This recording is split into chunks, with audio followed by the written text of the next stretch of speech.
I turn to the audience, the Love Hurts crew and the UOL jerseys. There were some stunned, shocked faces. Ding, ding, ding! Shame, shame, shame. For the organization, obviously the goal will be reaching Worlds. Do you believe Sjokz? I believe. The Gargoyles don't play by Vedius outsmarted. Unicorns of love coming in. Running for his life. Oh, the storm comes out. Safe and Mithy. Trashy keep going. That's explosive. The engage comes in. Xerxes hungry for blood. Out comes the ult. Die, die, die. He says.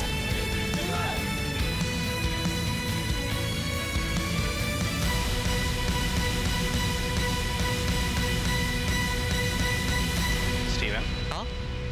I really liked it yesterday when you told your teammates basically to shut the f up and reset for tempo.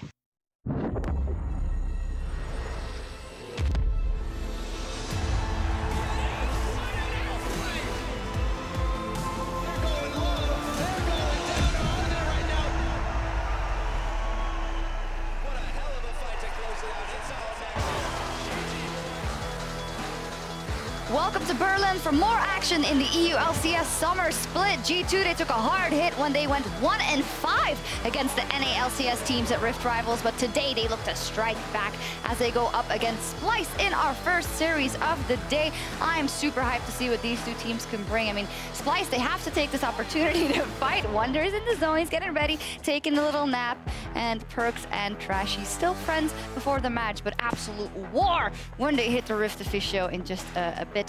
But they're all in the zone. Hello, I'm everyone. No, I'm not everyone. I'm Sjokz, but I'm joined by everyone, by Martin Deficio Lunga and H2K's top laner, Andre Odoamne Pascu. Did I pronounce that correctly? Pretty close. Pretty close? Odoamne was pretty spot on. Odoamne was pretty spot on, indeed. Oh no? So how would you like it? Odoamne. Odoamne? Odoamne? Yeah. Fast. Yeah, and you're kind of like gasping at the end, and you're like, Odoamne. Odoamne?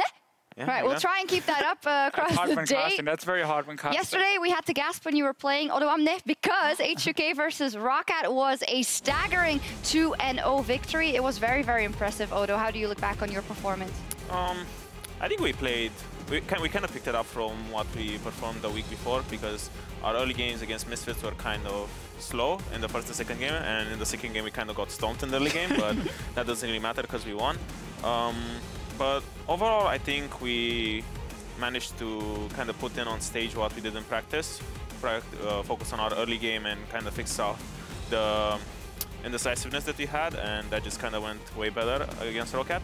And I didn't think they played that great as well, so that kind of helped us. Because I'm not sure if the way we played is going to be just as dominating against the better teams, but for sure it worked against them.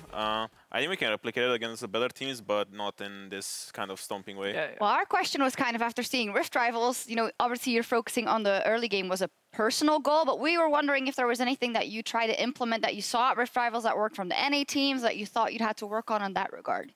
I don't think there was anything special, because you kind of know what you need to do in the early game, and I think the faults of EU teams were that we kind of all, I think, just play reactive, and if someone just gives us a mistake on a silver platter, then that's the only way we will take it. For example, the thing that NA punished us the most was when we're sitting in 1-3-1 and they just collapse on mid lane a lot because they will be 4-1 and they have collapsing sideways. So I think that's the thing that NA did way better than us, and I think UT just kind of played disrespectful when they have 1-3-1. They don't really realize that they can get punished on mid, and they still play like they have the pressure, but then NA just punished us. Disrespectful. Was that it?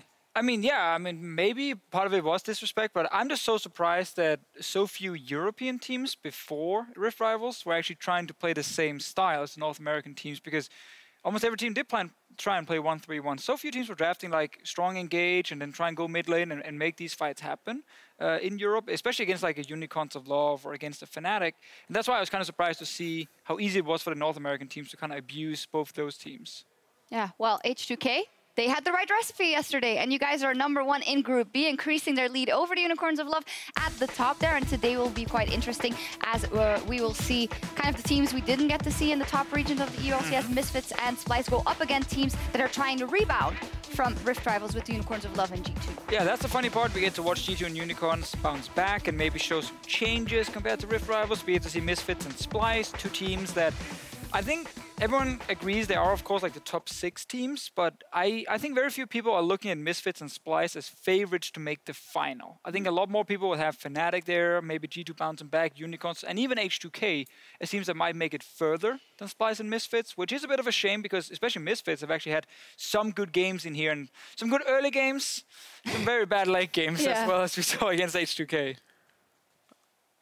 You can jump in. Yeah, for sure. I mean, their late game wasn't that bad. I feel like I don't think it would have went that bad for them, but they just kind of made a big mistake in the way they fought. They were like 8k gold ahead, and they were just really disrespectful in the way they were fighting because at that fight where we kind of turned it around and I got a quadra kill there, if Hansama doesn't just randomly ult and flash in, thinking that he can get a triple kill there, just like that, like snapping his fingers, then we wouldn't have been able to win that fight. If they just played slow, then we would have gotten aced again and their goal lead would have stayed the same. But I think after that, they just tilted really hard because after that, they just go and start Nasher. Yeah. Like, what's that?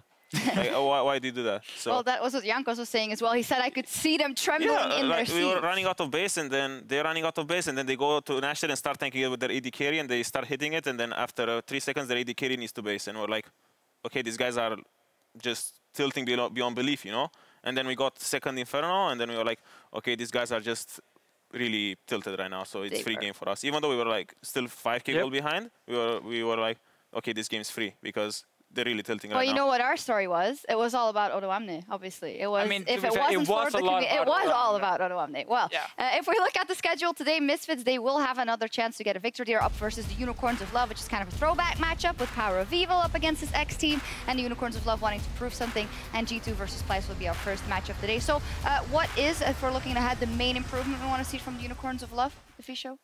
So Unicorns of Love, obviously a big problem they've had in Europe, but also Rift Rivals was the early game. They've always fall really far behind. And I think there are a few different things to look at. One, vision control was always really bad from them. Almost every single player has like the lowest in terms of ward stats as well on how many control wards they buy. And I think a lot of the warding was just kind of random instead of actually pre-planned. Second thing is when they do run with their scaling comps, they don't have to like force tower dives. They don't have to force early fights in order to get to the late game. And that's something they did a lot at Rift Rivals, but also against like NIP in week 5. That is just 2 major things I want to see changed from them if they want to keep playing for a late game. Well, that we'll see later in the day. But first up, a team that had an even rougher time at Rift Rivals. G2, they only managed to pick up 1 win in the entire tournament. They're up in our first match versus Splyce. We're just waiting for our players to get set up on stage, and that gives us a chance to talk about G2 because statistically, they looked like the strongest EU team. They had a good early game. They were the only European team to contest Dragons. Still, it didn't seem like they had a lot of idea what they were doing, Odoamne. What do you think if you can see one big failure for G2 at Rift Rivals, what would it be? And what would you like to see them improve on? I just feel like they kind of lost their touch and their decisiveness because that was the thing that made G2 really strong for the past 2 years was they would find a fight and they would take it and everyone would be together all in on the call and they would be really decisive. They would see a small mistake, they would punish it. They wouldn't hesitate because if you would hesitate, then your opportunity is just gone. And I feel like they lost that sense that they had where they would just punish every single small mistake.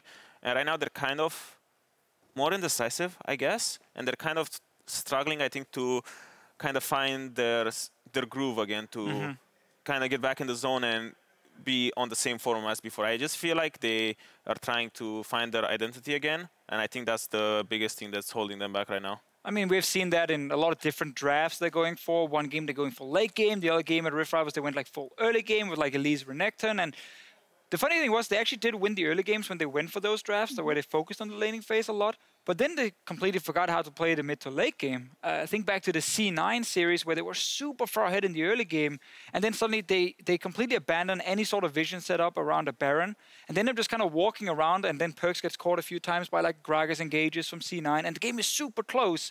And in the end, G2 didn't manage to win it. Their only win at Rift Rivals was already a messy game.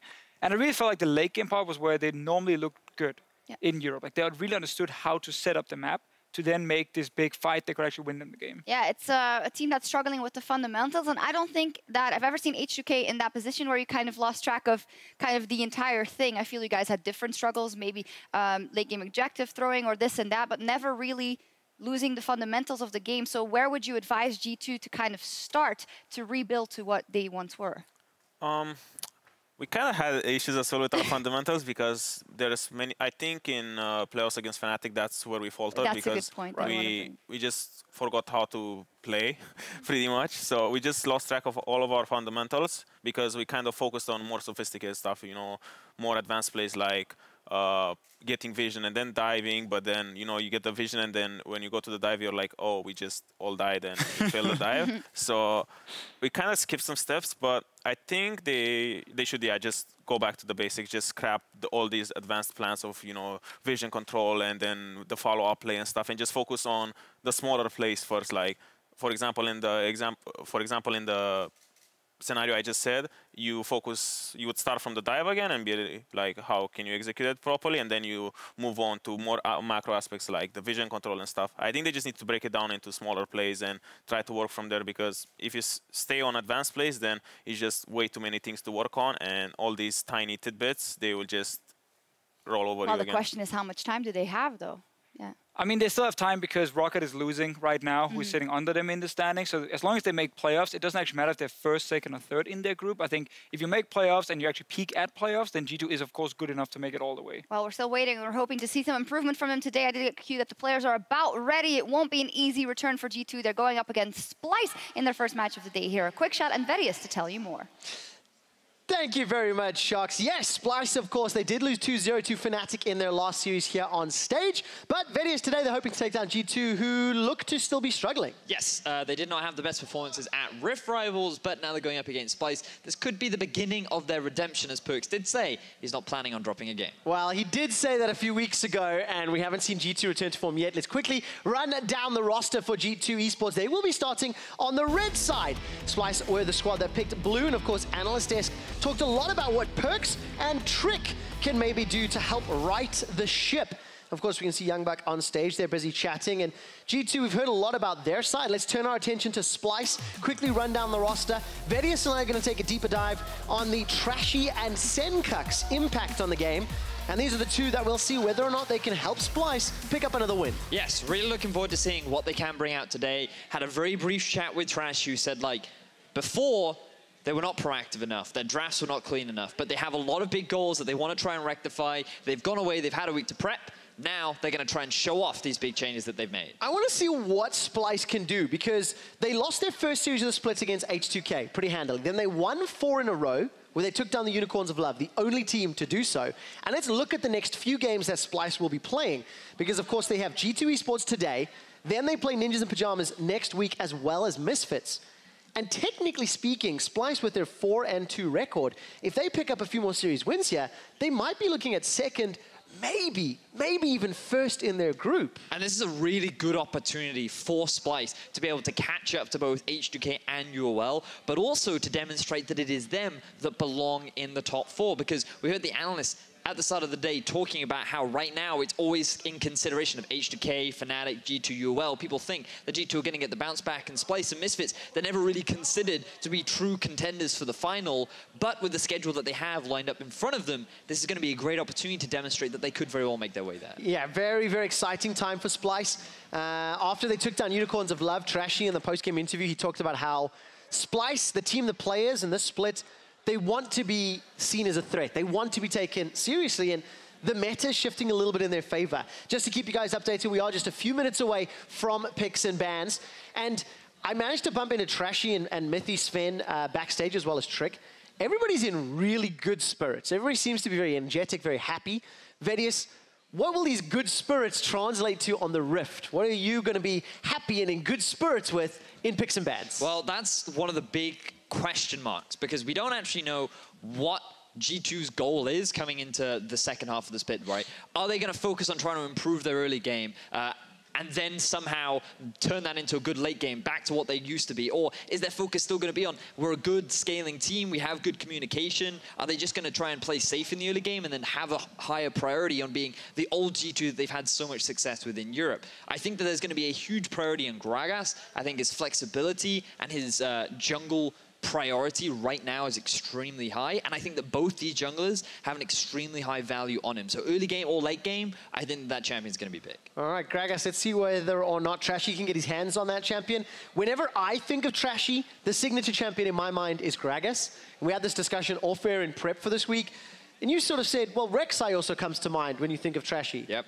Do you think that's a contested pick if we assume the likes of Elise will be taken off the table or banned away, potentially? I am expecting it to be something that both junglers can answer with. I'm fascinated about whether or not either of these junglers have been considering Sejuani as well. Over in the LCK, Ambition did bring it out, and he had a lot of success with it up against SKT. And I know that both these junglers do typically prefer to sit in the jungle farm and have more of that mid to late game team fight value that they've had a lot of success with in past. So I'm hopeful that we do get to see some new picks. All right, we've talked a lot about Trashy and Trick. We are about 1 to 2 minutes away from starting picks and bans, so thank you for bearing with us on the small delay. Perkz, his lane kingdom is, well, it's more of a lane shack at the moment. There's not a lot of territory to defend or castle walls. What about this man? Because we talked to him, we showed his KDA. Definitely did not show up at Rift Rivals like he did at MSI. No, he did not. And while it is a team thing, of course, we're not seeing that same level out of Perkz that we'd come to hope to see in summer. Nope. He was the guy that was able to get a bunch of solo kills down onto Faker at MSI, but returning to this split, his performance has not been of the highest quality. But now we get to see firsthand what G2 will give him and see if his performance will be better as we go into the second half of the split. All right, so just to remind you, cross-group play still in effect. Group A, G2 Esports taking on Group B, Splyce. Straight out the gate, Splyce, they were the ones that selected blue side, and they're targeting Mithy's champion pool. Braum and Thresh removed from the table. On the other side, Zach and Caitlyn. What do you expect to see next, or what are we setting up for first pick-wise? Wow, huge amount of support focus. I'm looking at Tahm Kench suddenly rising in value, but we're also moving back possibly to some of the more ranged supports. The big thing you have to bear in mind is that Camille is something that Mikyx has had a lot of success with in the past, and he's even brought out the Gragas support last split too. So there's still a number of options for Mikyx, but I don't know how confident Mithy is now going to feel with the jungle support role being so pinched. G2 going for very standard red side bans. Oh, and of course, a very common Rakan, but the Tahm Kench is still open, which is a great answer for the Rakan during laning phase and throughout the game. All right, Rakan has been played twice already by Mikyx. Let's see how well he can perform with all the bans, as you've alluded to. He's going to look towards maybe that Tahm Kench, and Gragas is up and available. We've seen the likes of that AD carry, support, and jungler being picked in the first rotation many times in the past. Let's see whether or not Splyce or G2 decide to do that as well. One of the other tanks, yes! Sejuani, baby! I'm so excited to see her back on the Rift here in European soil. So we can talk a lot more about her when we get into game, but the core things you have to remember is she's a pretty strong jungler. With the recent Cinderhulk changes, with her overall rework that happens to Sejuani, she is a jungler that provides a very similar role to that of both Gragas and Zach. She scales very well, really powerful team fighter, and she is tanky. Super tanky, and it is going to be difficult for Splyce to shred through that level of tanky. Interesting then, you also lock in the Kalista when you've got a Tahm Kench as well as that Sejuani. Kalista, not necessarily the greatest of tank busters, but let's see what Splyce can do and what they're trying to set themselves up for. No surprises on the Gragas. G2 will lock in Varus to complement their Tahm Kench. And I know Zven big fan of all the utility that Varus can offer against all sorts of champions. Isn't that right, Vedius? Yeah, I had a great chat with Zven about Varus in particular, and he does feel that between the utility AD carries of Varus and Ashe, he usually prefers Varus. It ties in very much of what he can do in the mid game and how heavily you can punish the laning phase, and he thinks that it can actually do very well into champions like Kalista early on, up until she gets that Vamp Scepter, where she becomes a little bit more obnoxious. But with the Tahm Kench, he should be fairly safe. He has a lot of peel, but you can already see team fighting compositions starting to be built for G2, and now what I'm thinking is they just need a bit of extra damage. Orianna, Syndra, both great champions for Perkz that would fit very nicely in this composition, and I wonder whether or not they'll go for something like a Jarvan or a Gnar, or maybe even a Kled to just help facilitate the engage that Sejuani can provide alongside. Well, we saw all of those champions actually hovered by Expect in Phase 1. We'll see what they decide to settle on. Phase 2 bans locked down for G2 Esports. They've removed Talia and the Galio. Happy to see that Galio taken off the table. NA mid Galio, definitely very powerful last week. And one of those blind picks you mentioned, Vedius, Syndra, now also removed, as well as the Renekton for Expect. Orianna still up, Corki still up. Perkz has played 5 games of Lucian mid this split, though this doesn't feel like it would be a Lucian comp. The Orianna just makes more sense to me. It gives you a good laning phase. There are very few answers to it. It just synergizes very nicely with the composition that they're trying to build, and I think that it is very much a champion Perkz can have success with. I have a quick stats moment for you, Vedius. In the 14 games that Splyce have played here in the summer split, Sencux has played 10 different champions, and not one of them has he played more than twice. Jax is locked in for the top lane, and it's blind. I can see the glee on your face right now. So, I know Expect won't play it, but the ultimate counter to Jax is Malphite. No one will ever play it. I really wish that they would, because then you'd have the ultimate wombo combo comp coming out from G2. But I'm expecting something more along the lines of either a... Ooh, you could go Fiora or Camille for a little bit more of a skill matchup. Ooh, quick stats moment. Fiora, 100% win in the EU LCS, 8 games played. But it's not going to get locked in. It's going to be the Jarvan, which you talked about earlier. So, yeah, so Jarvan does fit very nicely with the comp. You can see they have great hard engage, really powerful team fighting, very potent scaling coming out from the G2, but it almost feels like Splyce were expecting this, because the most common pick you'll see into the Jarvan over in places like the LCK is this Jax pick. Very difficult for Jax to really stop, very difficult for the Jarvan to stop the Jax getting to that Trinity Force, getting to that scaling point. And we can talk more about it in a game. There's going to be a lot of interesting matchups to talk about, but focusing in a little bit more on the composition from Splyce, very heavy on the 1-3-1 or even the 1-4 that we heard the Analyst talk a lot about in yesterday's games. Oh, so many tools available to them. Corki with the package can move between lanes. Jax, there's just a point in the game where he becomes unstoppable. However, Jax is not the greatest at team fighting. No. And when I look at G2's, and then I look at G2's team composition, Jarvan, Sejuani, Orianna, Varus, those are pretty heavy team fighters. Yeah. Yes, they are. It's going to be extremely important for G2 to play around things like the Dragon, like the Baron, and really just set up these 1-4 plays, or just group up mid and make fights happen. Vision is going to be extremely important in this game, but for Splyce, it's all about getting that Jax ahead. I'd love to see Trashy invest early vision and focus in towards Wunder, setting him up for success. Ladies and gentlemen, in Berlin and around the world, it's G2 Esports taking on Splyce. And we have got Jarvan and Sejuani locked in for the flailing former kings of Europe. Splyce want to try and take them down. And there is never a better time to strike a G2. I'm going to quote Perkz from about 3 weeks ago, where he said, and I quote, G2 Esports will not drop a game after Rift Rivals on the EU LCS stage. Let's find out whether or not he eats those words today. Well, he has a pretty fun composition to begin the second half of the split. Which matchup do you want to talk about, Quickshot? Because we got a lot of fun ones. I'm taking a guess as to you're looking at the top lane. I'm wondering, it starts with a J on both sides, and it ends with a 4. Tell me, Jax, Jarvan, I mean, you mentioned it, it's a matchup we have seen in the LCK, is that right? Very commonly. So the thing about Jarvan is it's extremely difficult for him to go all in onto a Sjokz, because every time he tries to, the Sjokz can immediately punish him with his E, the little spinny lamp thing. Counter-strike. The counter-strike, right. I got you. So every time you try to all in, you're going to get stunned and you're going to end up losing the trade. So what you're going to often see from Expect in the 1v1 matchup is a lot of poke and harassment, mainly from his Q, to just slowly chip away at the Sjokz. And every time he tries to jump on you, you can then get a very quick knock-up, and then you just have to disengage. Use the shield to soak up the counter-strike. The big thing for the Jarvan is just you can never be the one to engage. Poke, poke, poke is the name of the game for Expect.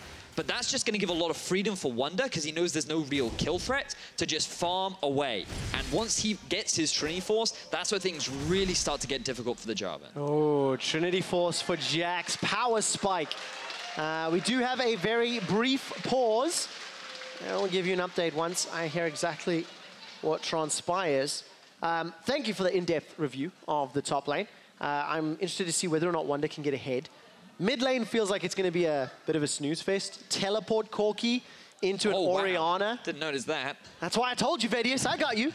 What do you make of the teleport? I mean, it just goes back to what you said in Picks and Bans, right? 1-3-1 or 1-4. Yeah. Just really play the map, play the side lanes. If you can unlock Jax's split push, threaten with the teleport or the package, for example. The thing is, this is very reminiscent of when champions like Victor used to run teleport, right?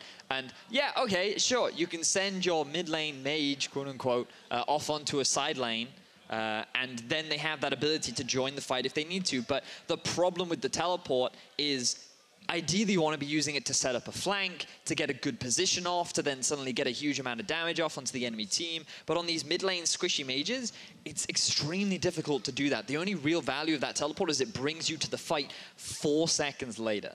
Like, it's extremely slow, it's not that effective, and it's really not going to offer a huge amount of value in the laning phase, because Perkz, yeah, he can look to be aggressive, he can look to try and force you back, and then you can just TP back in with an extra item over him. But aside from that, like, I'm not a massive fan, is the TLDR, and I think something like a barrier, especially against, or a cleanse, against Varus, Sejuani, I think a cleanse would have been more valuable. Well, we'll find out if Sencux can get the value of that teleport or not. Just to give you guys an update, it was Sencux that initiated the pause. There is a technical related matter that he's investigating, and while our referees and QA guys are busy triaging, I'd actually like to pull up the Picks and Bans graphic just to remind everybody of the champions. I'm personally excited about the top lane, that Sjokz taking on the Jarvan. Let's talk a little bit more about this Sejuani and Gragas. Both love to team fight, both love to scale a little bit. Both have got game-changing amounts of crowd control. Yep. And I'm very interested to see whether Trick or Trashy will be showing up on stage. So, we talked about the junglers, right? And I just want to give some context behind why we're seeing more tanky junglers. Cinderhulk was buffed. It now gives more bonus health compared to what it used to, and the amount of burn damage that you do to jungle camps has also increased. So your clear speed is better once you actually complete the item, and you get tankier off the back of it from the natural tank items that you build anyway. This means that tanky junglers just have an easier time in the jungle, they're slightly harder to punish, and they just have a huge amount of teamfight value, but you lose early game impact. It's a very obvious trade-off, and the reality is that you can very easily punish it. But what we've noticed from EU teams is they kind of suck at punishing early game advantages. So that's why we're seeing this shift, especially from EU teams. But they're also big comfort picks. These champions are easy to play. The win conditions are very obvious because it's very much group up, fight, force engages. And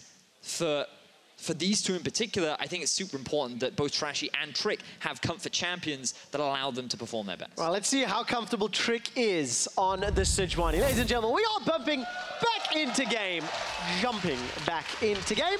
And as we do, Wunder and Expect already bouncing backwards, taking a quick look at Trick. He's cleared his blue buff, appears to be working on the wolf camp.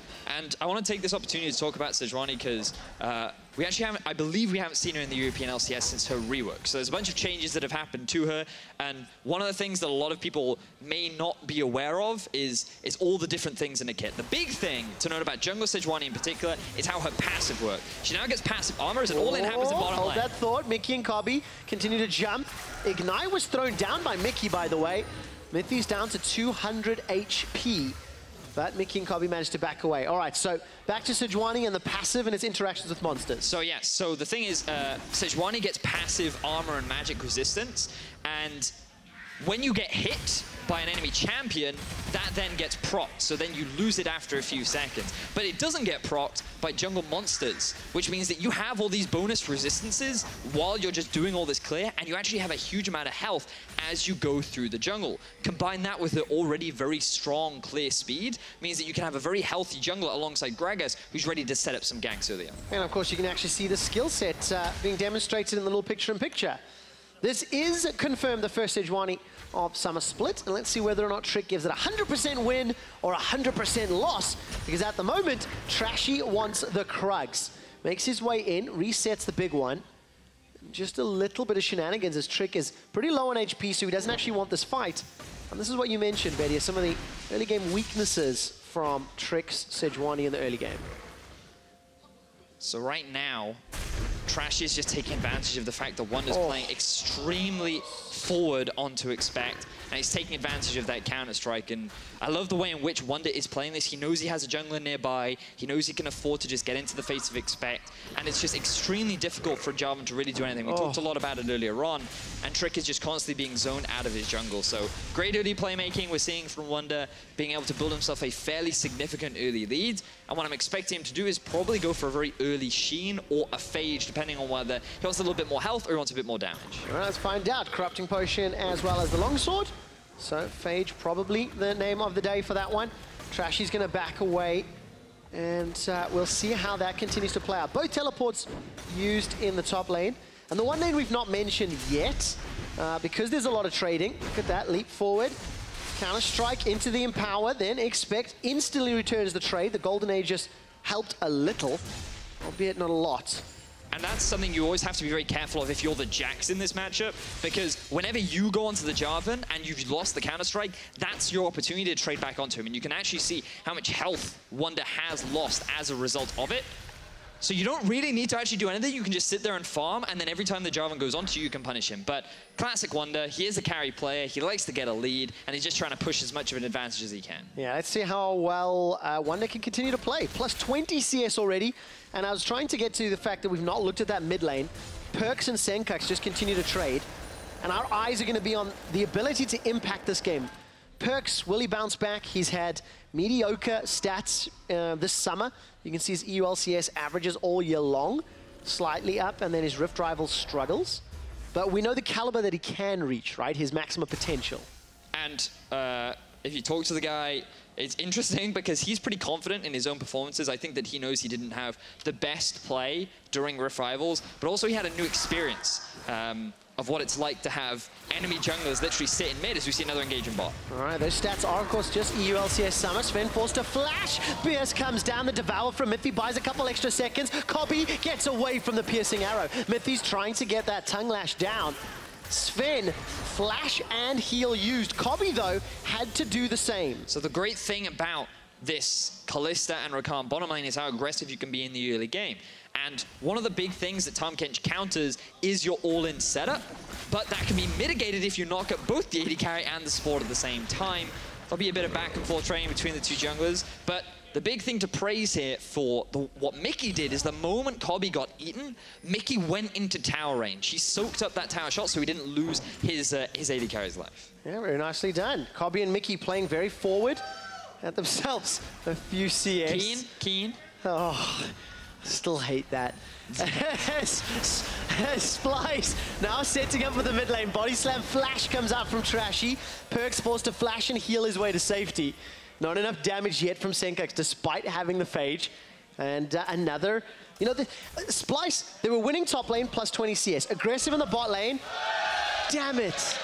Winning bot lane, at least in terms of pressure and sitting on G2's toes. And now, of course, Sencux with the flash advantage over Perkz. Yeah, Splyce so far having a decent early game. Love the fact that Trashy's trying to be proactive. There's a bit of disrespect coming out from Perkz because he saw them in the top half of the river, and Trick had just backed away. So there was no need for him to play that forward.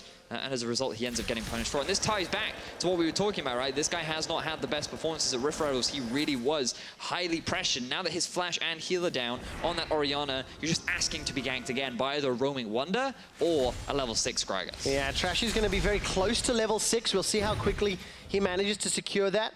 Currently looks like he's on even CS with Trick, as Wunder jumps onto Expect, but his Counter-Strike timed out. Expect looks for the flag and drag, won't find a target. Here comes Wunder. Q and W gets that empowered auto as well. And Trashy, by the way, hit level 6 first, slightly ahead of Trick. On average, Trick is 37 seconds faster at getting level 6 than Trashy. That's usually because he likes to sit in his own jungle, focus on a lot of farming, but because of a lot of the early skirmishes that happened from Trashy, the fact that he was utilizing the pressure from his lanes, that did mean that he could get that early level 6 and get that early advantage over Trick. Yeah, I really like that. On average, 37 seconds. That was a quick stat for you. Nicely done. You're stepping on my territory here. My stat was valuable. So. Oh, that's just offensive. I can't wait for the Ocean Dragon stats you have prepped for us this game, because I'm sure you've got a plenty. I mean, I have some, but they're just not as exciting. Yeah. Do you know, if you tell people not to do something, they do it? I know, it's like, the worst. don't think about an elephant, Trevor, and you're like, worst. ah! Have you ever seen an elephant before? Do they have elephants in Wales? No. Yeah, of course not. I mean, that was a stupid question. I actually don't know why I said that. Go on, Trev. Well, we're getting close to 10 minutes here, and G2, despite falling a little bit behind, they've not conceded any kills. They've not conceded any huge deficits. But Trick is level 6. Perkz is level 8. Expect is level 7, right? Something that I've seen a lot of, or WE, the LPL team, do extremely well at Rift Rivals was utilizing level spikes and item spikes. And one of the things I was so impressed with is the way in which they use things like the Galio and the Jarvan ultimate. The moment they had it ready, they tried to force a play. TP is unavailable for Expect. Trick is level 6, but they're going for a play down bot. There's 2 teleports available for Splyce. Wunder not going to use it yet. Mikyx actually got thrown in by the Fate's call, and Mithy was forced to flash away. I think he had Zven inside his belly. All right, so another juicy target, flashless for Trashy, as it looked like Dragon was started, but nothing too exciting just yet. But Trashy, he's coming back to the middle lane. There's no summoner spells on top of Perkz, but bear in mind how he is hanging around the top side of his lane, knowing that he has vision in the top side of the jungle as the crowd continues to tilt Trevor. Yeah, it does indeed. Looking at the rest of Splyce's vision, they've got a couple of control wards to work with. Perkz, remember, no flash. Trashy doesn't have his up either. Instead, he's going to go back. Just leave that ward, not signal to G2 where he is by killing it. Vision is denied, and you can see Trick now again just moving in to clear the scuttled crab. So, young Vedius, who is going to falter first? It feels like Trashy's been a little bit more present in game, you know, showing in lanes, getting in Trick's face. But Trick now with the flash up, with the ult up, surely he can impact someone. The thing is, it's fine for both teams that they have a slow passive early game, right? Because Wunder, his focus is scaling. Rather than going for an early Trinity Force, he's instead decided to go for an early Tiamat. He's going to sit on that for a while now, but the reason why he's got it is for more wave clear, more wave pressure. Gives him more farm, gives him more freedom to roam around the map during the early game and help the rest of his team.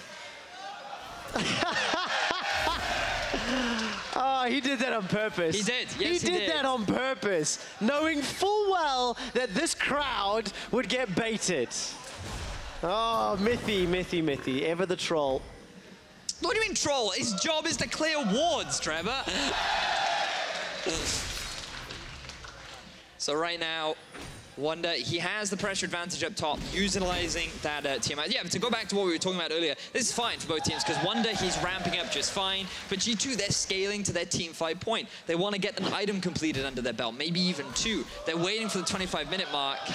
And can't you just be impressed that both teams are focusing on vision, It's Trevor? fantastic. That's the key thing. We talked about how vision was a big issue for European teams at Rift. It is. It's very exciting. And I actually am very happy to see teams playing the vision game and the counter vision game. And with the big signal that Dragon is secured, Trashy may fancy his chances at a dive. He stood on top of a ward, though, so not going to do so. Oh, this is risky. Teleport coming in for Sencux. Trick. Oh, looks for the Arctic Assault. but decided not to fire out the ulti.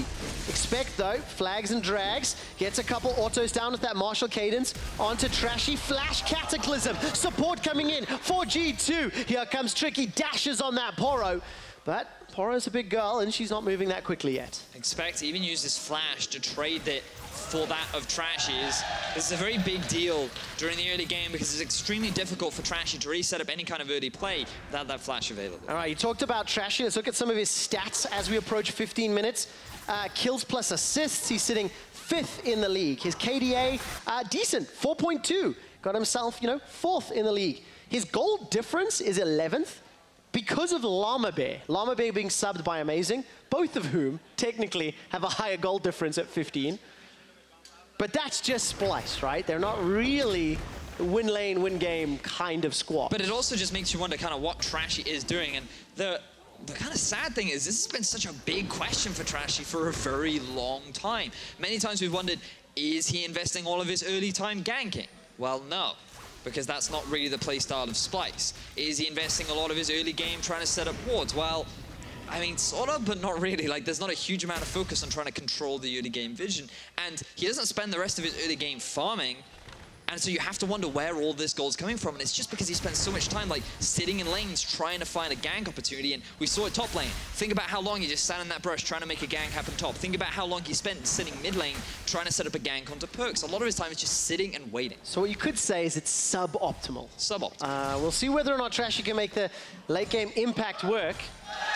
But now that we've celebrated that control ward being killed, I actually have a question for you guys. Do you have a moment for a quick stat? Because I have a good one for you. We don't have time because Mithy's coming for a play. Oh, Wunder, will you ruin my quick stat moment? Counter-Strike, leap away. Yes, my quick stat is still alive. Ladies and gentlemen, the latest first blood in the EU LCS this summer was 18 minutes and 28 seconds. That is in 4 minutes from now, okay?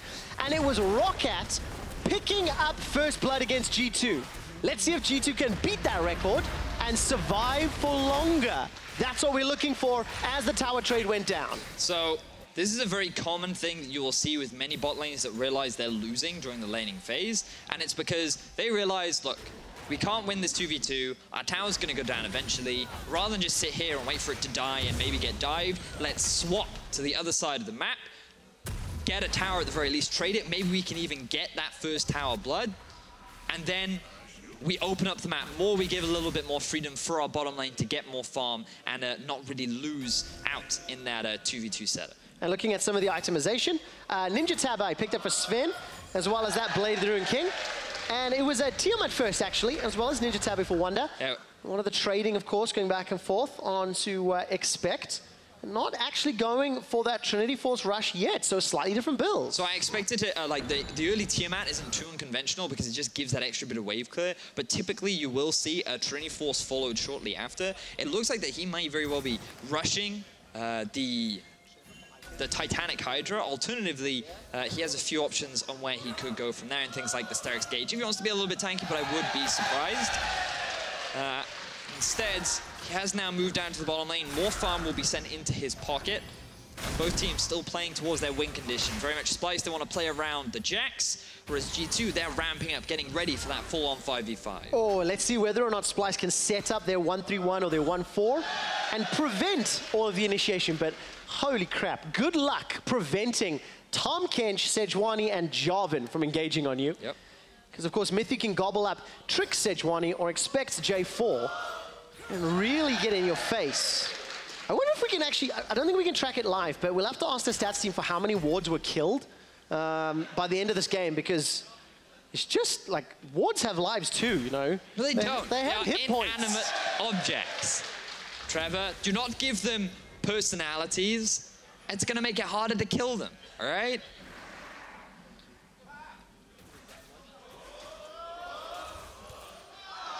Oh, get wrecked. Observers just pwned you guys. Oh, I love it so much. Oh!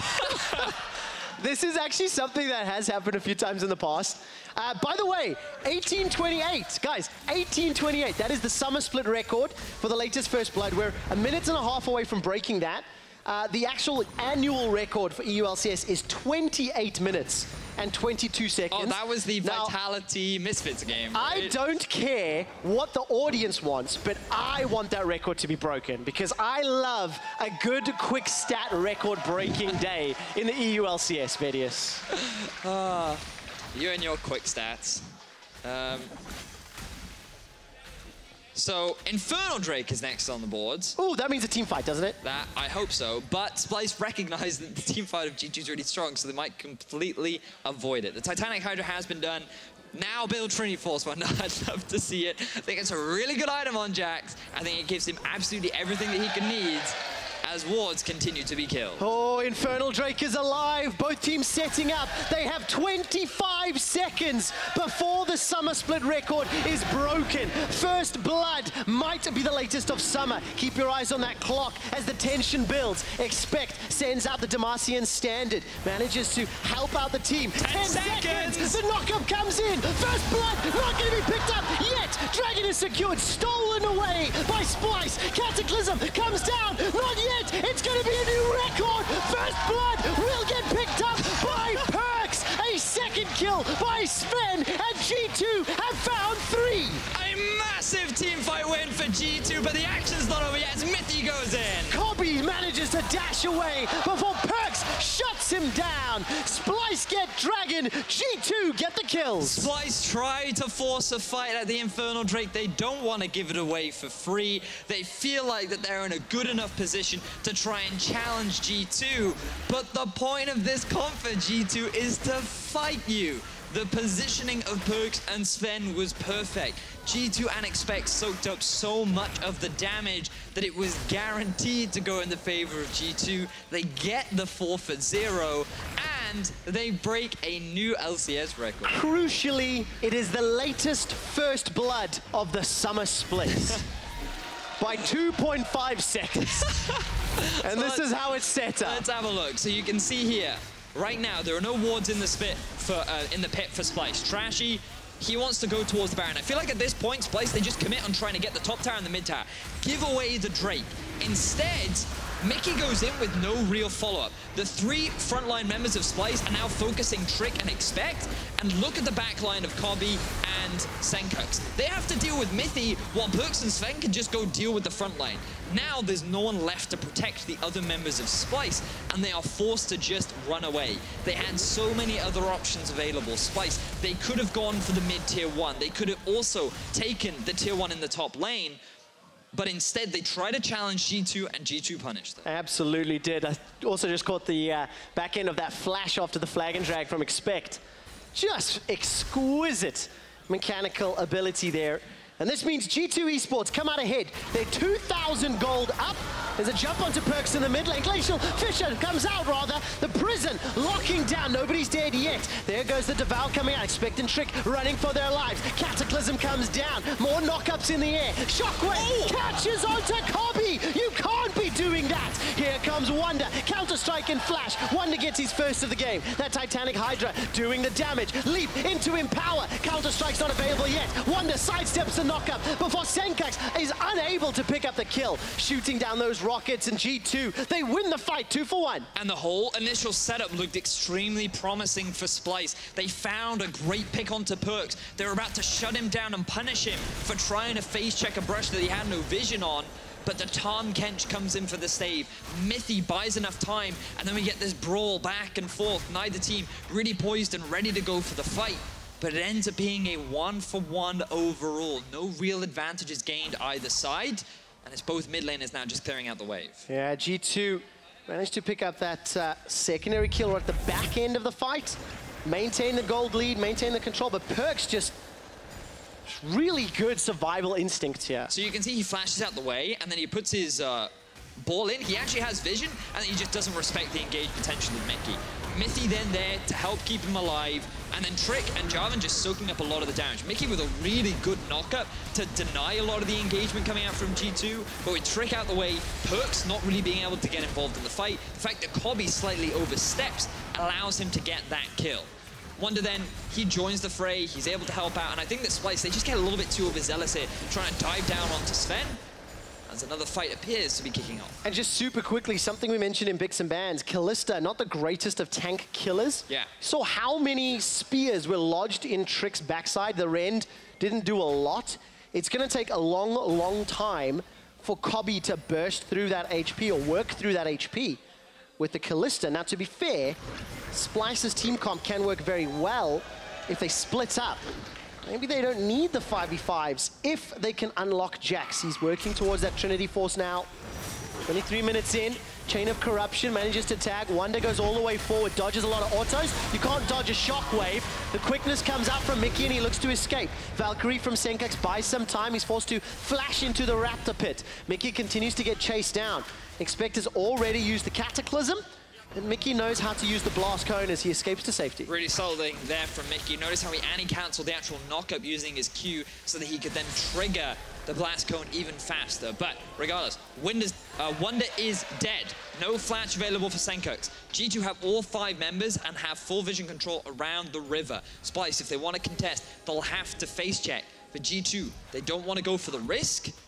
Instead, they're just going to back away and take the gold that they got for shutting down Wunder. There's a little Sentinel there, actually, that is flying in. On the Observer, or at least on my spectator side, that Sentinel is now parked in the Baron pit, so that's a bit interesting.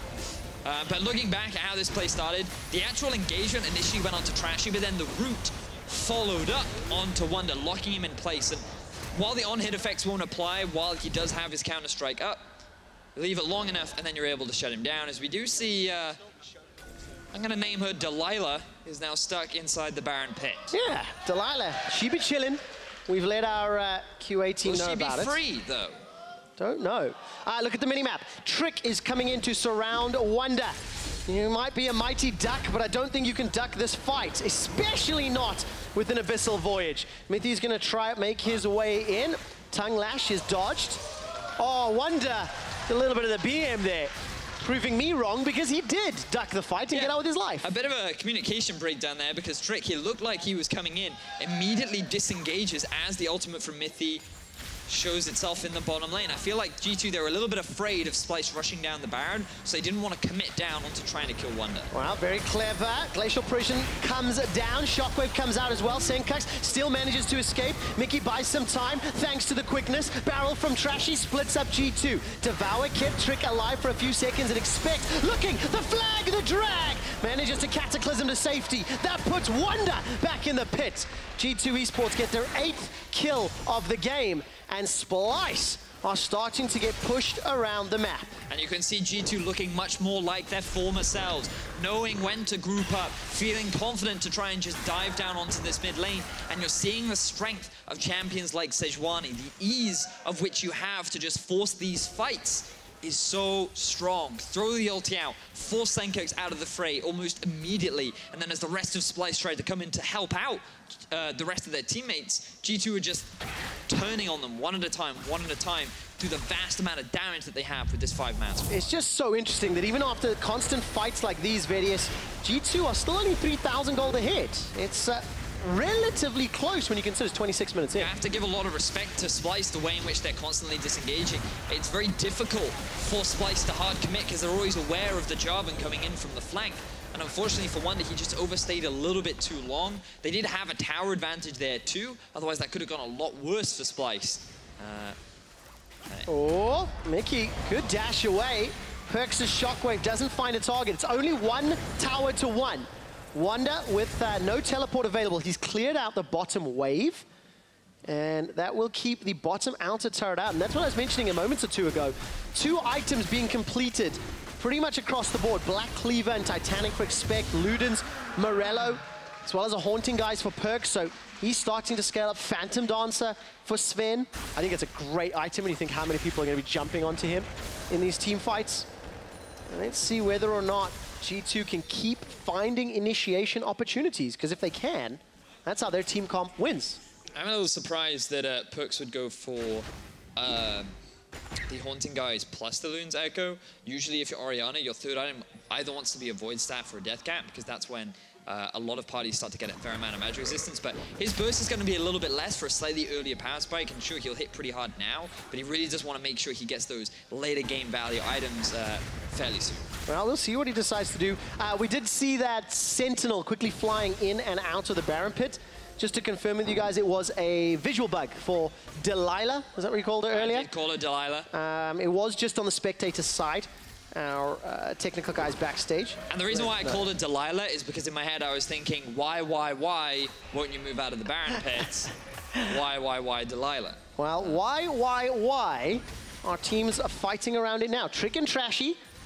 Because they want the Baron, Trevor. That's why they're fighting around it. Fantastic. That's a great answer. In terms of vision setup, let's see what the advantage is. Splyce, not the deepest of vision. G2, they've got a couple of wards, actually quite a lot of wards around that pit. So Splyce need to do their due diligence, clear it out, buy a few more controls, and then we'll need to see who can unlock their win condition. The split push power of Splyce gets amplified with Baron. There's a Captain Obvious play-by-play statement if ever you've heard one. Yeah, I think it's really important to highlight the win conditions for both these teams, because what G2 are looking to do is fight. That is pretty obvious, but the way in which they do it is very difficult, because you can't just say, let's fight, because Splyce is going to be like, hey, no. And they're literally just going to divide G2 as much as possible. So G2, they have to force Splyce into fighting them. And the only way in which they can do that is gaining full vision control over an area and starting an objective like the Baron or the Dragon. But while all this is going on, Splyce are playing towards their win condition, which is Wunder in the side lane. Constantly pressuring on to expect. Trinity Force now completed means that he will win out on that 1 versus 1. And if G2 ever try to group, they are going to lose an objective in exchange. So G2, they need to be extremely decisive, otherwise Wunder is eventually just going to take the rest of their base. All right, Wunder and Expect continue to trade. It's Black Cleaver versus Trinity Force, both top laners with Titanic Hydra. But Chain Vest and that Negatron Cloak still working with Expect. Excuse you, Trashy, as he's trying to hold on to that mid-outer turret. It's 30 minutes into the game, and only 3 towers have been killed. The threat for both teams to engage and start fights is so great, which I think is why you're seeing this huge amount of respect and zoning, you know, respecting the zone of control, a zone of initiation, as it were. CS numbers pretty even. It is a gold lead for G2, but it's not equating into an itemization lead yet. Not a huge amount anyway. No, for the time being, the gold gap is absolutely fine from the side of Splyce. And G2, they're being a little bit slow right now. I'd love to see them being a little bit more proactive. 30 minutes into the game, this is very late. And here we go. This is a play I wanted to see. They've kicked off the Baron. They've seen a bunch of Splyce members just go back. There is no vision from the side of Splyce. Let's see if they know this is happening. Oh, Splyce, they're going to be caught napping. Teleport comes down from Expect. This looks like it's going to be an uncontested Baron. Kalista, Kobbe, he's just finished the recall. Mithy, the quickness is available. Can you save the day? No! G2, they just pick up an uncontested Baron at 30 minutes. Very clean from G2. We talked so much about how they needed to control the vision. I thought that they wanted to try and force a fight instead. They just punished the fact that Splyce, they went back to base, there was no wards around the Baron pit, and they had the damage with the Varus, with the Sejuani, and with the TPing and Expect, along with Perkz sitting in the middle lane, looking like G2 weren't really doing anything.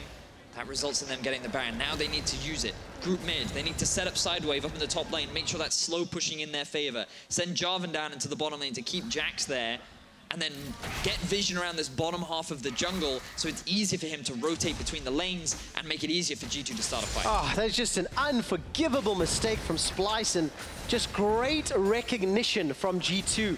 This game has been defined by ward kills. The entire game for 30 minutes, you've seen wards and counter warding.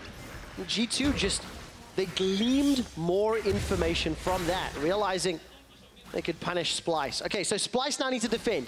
2.5 minutes of Baron-empowered G2.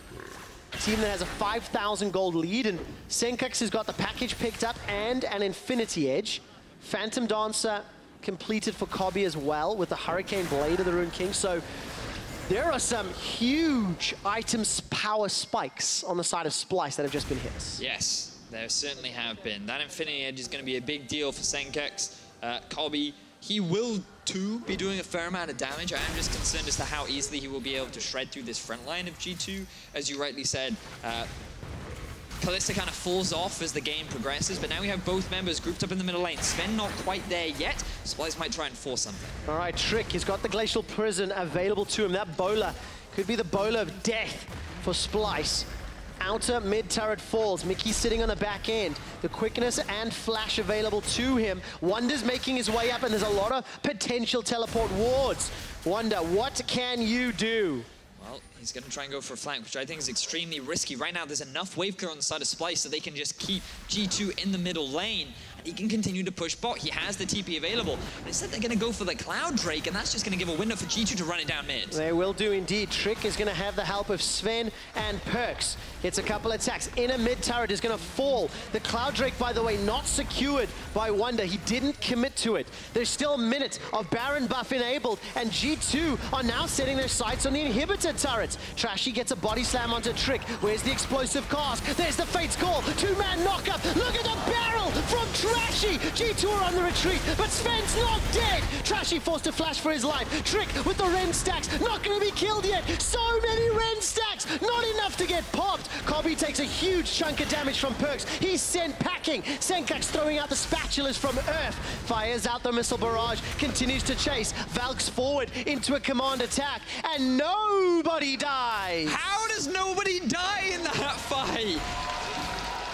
The fact that Splyce were able to keep all members alive and force G2 back just goes to show how beautifully they were able to execute upon that play. When we get the replay, we can really see how exactly they did it. And I feel like the big thing is you have to keep your eyes here on Mithy with the initial initiation, followed by a fantastic knockback, and then a great stun from Wunder. So G2, they never get that wombo combo opportunity. Perkz, he still has his ulti. He's forced to use it on to Wunder at the very end of the fight, not really threatening anyone. Zven, he was pushed out of this fight very early on. And I have nothing but praise for the way in which Splyce executed, immediately punishing the poor positioning and seeing an opportunity and just rushing for it. They all turn around and they shut down the team fighting power of G2. Well, G2, 8 kills to 1. They extend their gold lead thanks to the Baron buff, but it has not resulted in absolute map control yet. Cloud Drake still available. Mithy throws down the quickness, gets a knock up on the way out onto Expect, but somewhat of a fizzle of that ultimate. And the rest of Splyce now back away. Vedius, do you know what the least amount of kills that Splyce have secured in a game this split is, the number? I want to say it's 1. No. Well, it is now. It is now. However, up until this point in the 14 previous games, Splyce had scored a minimum of 7 kills. That was the lowest. Hashtag quick stats. And that's what Splyce are at risk of losing now. They have twice as many towers as they do champion kills. Yes, they do.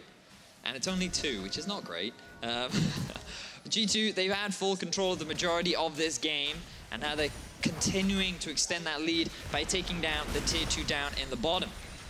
Splyce, they're holding on for the time being. They've yet to really utilize this Jax. He has not been such a big threat. The G2 are constantly struggling to find an answer to him. They're always successfully dragging him back to be with the rest of his team and force him into these team fight scenarios. And it's important to remember that from Jax's ultimate, he gets a lot of stats, especially level 18. He's extremely tanky and he can soak up a lot of the damage, so he can be very drawn out and valuable. It's just the threat, the difficulty of him getting onto the back line and his only single target damage is what makes him less valuable in team fights, say, compared to a Jarvan. Oh, I'm so excited to see these late game team fights. We're approaching 37 minutes. Splyce went toe-to-toe with the Unicorns of Love about 3 or 4 weeks ago and won team fights. They had a scaling comp, they had the options to do so. While Jax is not the greatest in team fights, we saw just how well Wunder could dance on the fringes, find the right time to jump in. So definitely not out of this game yet, but Splyce definitely playing from behind. They can't afford to get caught out of position. Wunder continues the split push down the bottom lane. Well, the big question for me is Splyce, they wanted to show that they could be more proactive compared to this series as Fnatic, and I feel like so far they haven't been, but G2, they're certainly ready. All right, Miky's able to dash over the wall. Manages to get to safety in the Raptor pit. Look at the split focus here. Splyce got 2 men in the entrance to the river, 2 men in the entrance to the Raptor camp. All of this buying time. because you might wonder where Wunder is, and he's busy hammering away on Expect. Chunked down a third of his hit points at 0 cost. Bear in mind, Expect, he has no lifesteal either, so he's going to struggle to be able to deal with that kind of harassment coming out from Wunder. The Baron is now alive. Dragon will be spawning relatively soon. Splyce, they have priority over the river, and now they start to group up as a 5-man unit. Vedius, we're nearly 40 minutes into the game. I want brief win conditions for both teams as you've seen them playing. As we've seen 37 minutes of the game unfold, Trick thinks about lobbing the bowler, but does not do it yet. Well, at this point, I still feel it's the same for Wunder. You just need to sit on a side lane and just be that side pressure threat. You have so much wave clear in the form of Gragas, Corki, Kalista to an extent that you can hold off G2. You just have to be very respectful of their ability to all engage. But as long as you have good vision to give him a TP wall to flank onto, that's still okay. But for G2, they need to force the fight. They're going to the Baron. I feel like Splyce know, can they rush it down in time? All right, Splyce are somewhat splits up. Sencux is coming from the mid lane. There's a teleport available for Wunder's Jax. He's going to be coming in. Baron will be secured before Splyce can react. Trick decides to jump in. G2 pick up Baron number 2. Shockwave comes out defensively. The barrel from Trashy saves Zven's life, but Mithy's taken down. Zven runs for his life. Mikyx can't find the grand entrance, but it's a shutdown. 2 members of G2 down. Splyce, they get their 3rd kill of the game. And Wunder is going off. He TPs into the flight, and it is perfect for a Jax when the enemy splits apart, because Trick and Expect were focusing on the Baron while Wunder was focusing on killing Zven. They shut him down. They are a 5-man unit, and they're looking to break into the base. It's nearly 40 minutes in, and despite the Baron buff, G2 are now the ones defending. 30 seconds before Zven is alive. 20 for Mithy. Wunder looks for the counter-strike stun, won't find the target. Mikyx's in, he's out, he's flying to safety. Splyce have taken down the inhibitor, and now they maintain control. Trick is looking for more, but there's no prison available to lock down Splyce. And somehow, the Splyce boys take control of the map. And I feel like this is a similar issue to one that we saw at Rift Rivals for G2. Communication. They could have just turned. This is the prime opportunity. Just turn and fight, because this is what your composition is designed to do. Zven and Perkz immediately get engaged. Well, look at Trick and Expect. They're saying, let's finish the Baron, let's finish the Baron. And now the team is divided. Wunder acknowledges this. He dives straight onto the backline. He sees that juicy AD carry, and he says, ooh, let me show you what I can do with a real weapon, as he smashes him in the face with a hockey stick, gets an extra kill, and they get themselves an inhibitor. Oh, that was a great quote. Wunder at the moment, 3 kills, 4 deaths, 420 CS, and you can see the damage in that last fight, but equally shared by Sencux and Kobbe when given enough time. The double 80 carries of Splyce taking over the game. By the way, Sencux is one of only 2 players this entire year to get a kill in every single game. Him and Feathervin are the only 2 players in the EU LCS that have got a minimum of 1 kill every single game. Let's see if we can find it before the end of this one. You're just full of quick stats today, aren't you, Trev? I am. The stats team is just reminding me to remind you guys, this is for This could be it, this could be it! Sencux keeps up his streak for players who have played in at least 11 games, as the stats team want me to tell you. But G2 want an inhibitor. There's no one standing in their way. And with Kobbe being killed, it's a 1-for-1. Expect was taken down by Sencux. The one of the 80 carries for Splyce is not available for a follow-up fight. And Wunder does not decide to jump into the thick of it. So Splyce, they dropped the ball a little bit there. Sencux, yes, he's able to get the kill on to Expect, but there was a 4-man unit grouping up in the bottom lane with Baron empowered minions running straight into your base. Splyce, they had no answer, especially with the Jax separated from the rest of the team, and Sencux off getting a solo kill. That leaves their inhibitor exposed, and now we're equal. The Elder Dragon has spawned. Let's see if G2 can get the fight TP available for Expect. All right, Expect 15 seconds before he spawns. Kobbe 7 on his side. Elder Dragon down to 10k. Now below 8 as G2 get a good chunk of damage. The attack and the dissonance onto Splyce, as well as the piercing arrows, keeping Splyce at bay.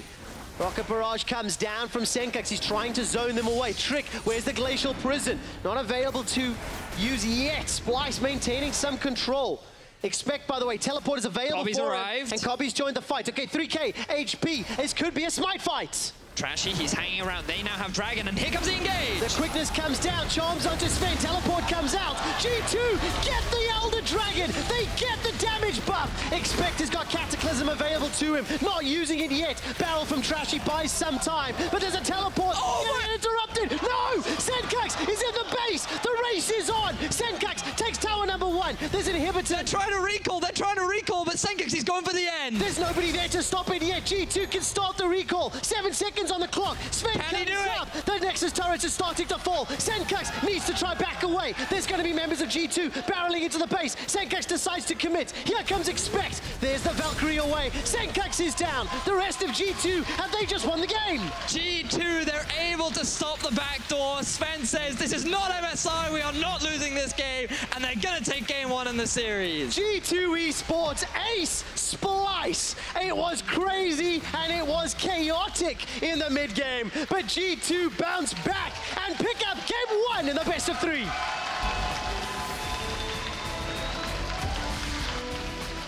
"43 minutes was the length of that game.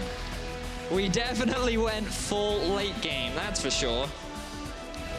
Oh, it was very close. Splyce, there were moments of brilliance for them. They were looking close. Sencux very nearly got that backdoor. If Wunder was still alive, maybe they could have done it, but he was the first to drop in that fight.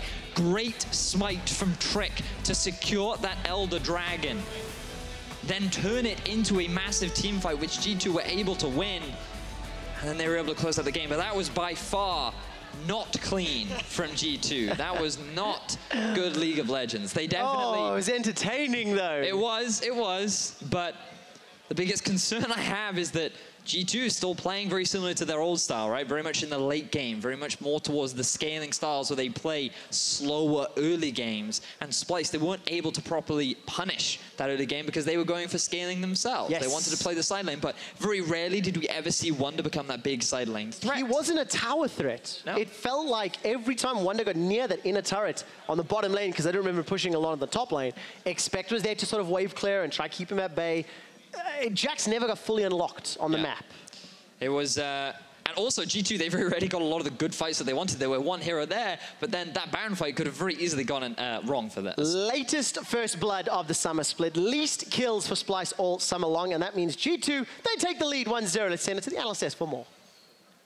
Thank you very much, Trevor. And I think when we were thinking about seeing Splyce versus G2 after G2 being weakened kind of the whole split and after Rift Rivals, this is maybe not what we had envisioned from the side of Splyce. I feel like they've let us down a bit, Deficio, but we're going to go a bit more in depth. Is there anything you want to point out straight from the get-go before we get into everything?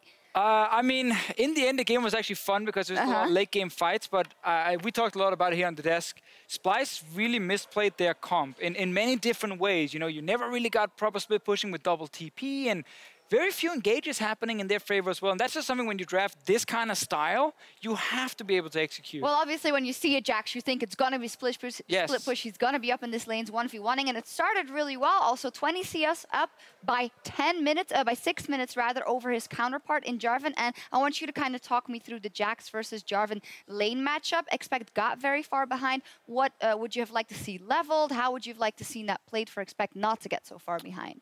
I think the reason he got so behind is I think he just missed a lot of CS because he didn't really look that bad. Maybe the first 3-4 minutes were pretty rough. He took Q, and I'm assuming he took Q level 1, so I'm assuming he just wanted to push the lane, and if he wants to do that, he needs to play more aggressive. But he kind of played really passive because the Jax would just use his E, and then it was his time to push, but then he didn't act on it. So I would have liked to just see the W, because if you just kill the W, you get like 75 shield level 1, and you pretty much just block his E, and then you just trade with him. You just proc your passive and Grasp of the Undying, and if you do that 2 or 3 times, then you kind of start chunking the Jax, and he has to use his potions. But in this case, he had only Doran Shield and 1 potion, so he maybe would have blown the potion, but he still would have been more healthy. He wouldn't have to use his potions, and he probably would have gotten way more CS than he did. So if you take Q like that, you really need to push the lane. You need to do your best to just AFK push, because your base damage is higher on the auto attacks. Sure, Jax has his passive to push faster, but you have your passive as well. When your auto attack does 120 damage to melee minions at level 1, then you need to kind of abuse that if you want to take Q, because you played like you took W and you let them push and you tried to auto-stain them, but you didn't do like either. So I think a lot of viewers will look at the draft here as well and then be surprised there was a blind pick Jax, like kind of almost out of nowhere. We've seen him, of course, pop up in LCK quite a few times, but Wunder, first time he plays it here in the summer split. Your opinion on blind pick Jax right now? Is it too risky? Is it fine? It should be okay. He has counters. I would have liked to see the Gnar way more than Jarvan right here because Gnar would just not destroy, but he would get a CS lead for sure. He would have pressure on the Jax for pretty much the whole game. And it would have been, I think, a safer pick and a stronger pick for lane as well. Well, luckily though, for G2, there weren't any fights and there wasn't any ganking outside of a couple. And that was something we were looking at to see. We saw how successful at Rift Rivals strong early games were and the snowball out of that. So where should have Splyce gone in your opinion and where should have G2 gone? Well, because we had two junglers that were basically scaling junglers in Gragas and Sejuani, it really felt like both teams were just happy to say we don't need to do too much early, we can just play passive. I do think when you're picking Kalista, Rakan, though, you have a lane you can play around with a lot of CC after level 6. And I mean, go down and maybe at least try and force a summoner with your jungler, or the other way around. We had moments where people were sitting without flashes and Trick was running around as a level 10 Sejuani, not even use a single ulti. So I would have liked to see a bit more aggression early on, but I understand why both teams were just scaling for late game. Both teams were scaling. It netted us the latest first blood in the game this split, but we did get an Infernal Drake, and then, you know, the fight is going to break out. So as we break this down, G2 decides to go for it first. What do you make of the counter by Splyce? Because they still get it, but they don't win to manage I think this was good, but right now Perkz just walks past Corki and Kalista, so this is why the fight goes this bad here, because all these three people in the pit from Splyce, they all use their flash, so they're all stuck in the pit, and while there are two carries from Splyce, they're just hitting Mithy for free. But in the first place, Perkz should have never been able to walk past the Corki and the Kalista there, because even if you walk past them and you try to trade back, there's always the risk of Kalista just ulting Rakan and throwing it on your Orianna. So that fight should have been Perkz being zoned and having a 5v4 over them. Yeah, we have a follow-up here, because right after this fight breaks out, so they think they have Perkz. They think they have him, then Mithy on the Tahm Kench, after getting like 3 supports banned against him, he still gets one of his best picks, which was kind of surprising. He makes a good play here.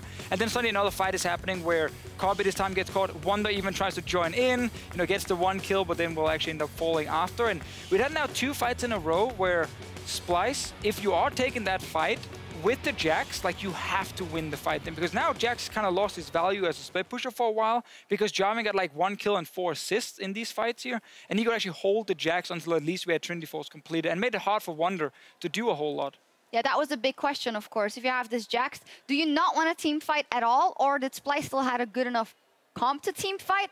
And did they just not execute correctly? I think Splyce had a really good comp to team fight. They have Gragas and they have Rakan, so if they're really good on their synergy, if Rakan goes in, Gragas can ulti everyone. And as well, Jax, he has both options. He could have set on side lane a lot, because yeah, he's equal to Jarvan, but Jarvan won't be able to kill you. And even if Tahm Kench wants to ulti on you with someone, you have the Corki teleport to back it up. And Jax is pretty slippery as well. He can just run away. And for fights, I think he just misplayed most of the fights, because he's just jumping in with his Eon, so he's kind of acting like this engage guy when he's not at all. He should be like an off tank. He should wait for Gragas to be the main tank, and he jumps in, and once people start focusing him, that's when you use your counter-strike to just buy more time, because it's 2 seconds of free tanking, but he kind of just neglects that. He wanted to stun early on. Yeah, he wants to play engage for this team and try to one-shot someone, but he just can't. I'm going to cut in for just a second, because obviously we're looking at Jax misplaying and Splyce misplaying the fights, but G2, we thought they were an underdog in this matchup, and they win. So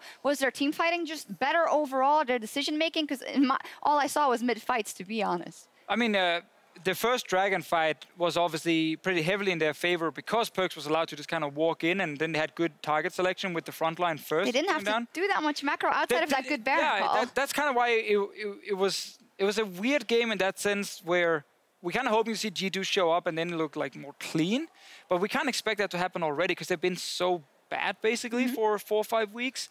Them just actually getting a late game win is something, but yeah, it was an odd game in many ways. They had some good Baron calls. I got to give them that credit for sure. But then obviously some of the fights were very even in the late game as well, and they could easily have gone Splyce's way. Like, let's not forget that Sencux was he was at the Nexus at the very end as well. Yeah, it could have gone the other way. definitely have gone the other way. It was an odd game. It was an interesting one to break down. Odoamne, I also want to thank you for helping us all day on the desk, so I have a little surprise for you. I'm going to just highlight a couple of great stats from Odoamne. So this first one finally, it's about This is Odoamne. exciting. their 12 kill Camille game was the highest kill game for a top laner, all split. There you go. Wow, congratulations me, I guess. Hey, There there's you lots go. more coming. Can so, you give me like a present or something?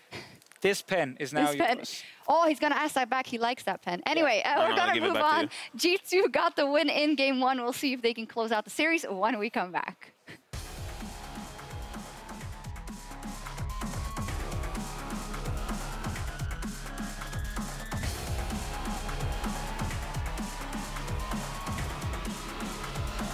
Cataclysm comes down. Not yet. It's going to be a new record. First blood will get picked up by Perkz. A second kill by Zven. And G2 have found 3. Before Splyce can react, Trick decides to jump in. G2 pick up Baron number 2. Shockwave comes out defensively. The barrel from Trashy saves Sven's life, but Mithy's taken down. Zven runs for his life. Mikyx can't find the granite. Expect has got Cataclysm available to him. Not using it yet. Barrel from Trashy buys some time, but there's a teleport. Oh, interrupted. No! Sencux is in the base. The race is on. Yeah, Jarvan is coming. Okay, we land. Just calm down. Holy shit, what a game. It was crazy and it was chaotic in the mid game, but G2 bounced back and pick up game 1 in the best of 3.